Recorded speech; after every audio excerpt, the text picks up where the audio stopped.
আমি এতটুকু বলতে পারি যে এটা আল্লাহর একটা অসীম অনুগ্রহ। উনি উপস্থিত ছিলেন, ওনার উপস্থিতিতে ওনার আম্মা ইন্তেকাল করেছেন।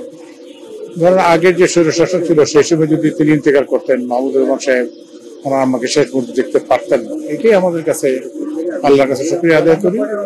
আজকে যে বৈষম্য বিরোধী ছাত্র যে আন্দোলন করে যে উৎখাত করতে পেরেছে তারই একটা সুফলনী পেয়েছে, এটুকু বলতে পারি। আল্লাহ তাআলা ওনার আম্মাকে রিসিভ করে, অত্যন্ত ভালো মানুষ ছিলেন। মাহমুদুর রহমান সবার জন্য অত্যন্ত ভালো মানুষ। মানে খালাম্মার তুলনা খালাম্মাই, উনি একজন মহিষী নারী তো বটেই। এবং আজকে যেটা আমার ফিলিংস, উনি মনে হয় মানে মাহমুদ ভাই দেশে ফেরার অপেক্ষায় এতদিন জীবিত ছিলেন আর কি। মাহমুদ একজন ছিলেন না, তো আমি তো আসতাম ওনাকে মাঝে মাঝে দেখতে। এবং উনার মতো একজন দেশপ্রেমিক এবং শক্ত মনের মানুষ আমি মহিলাদের মধ্যে খুবই কম দেখছি।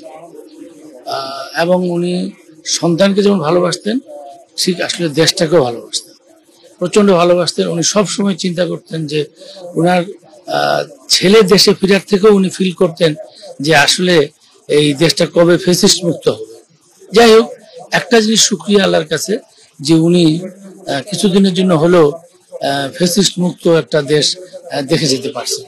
আমরা তার আত্মার মাগফিরাত কামনা করি, আল্লাহ থেকে ব্যস্ত নসিব করি।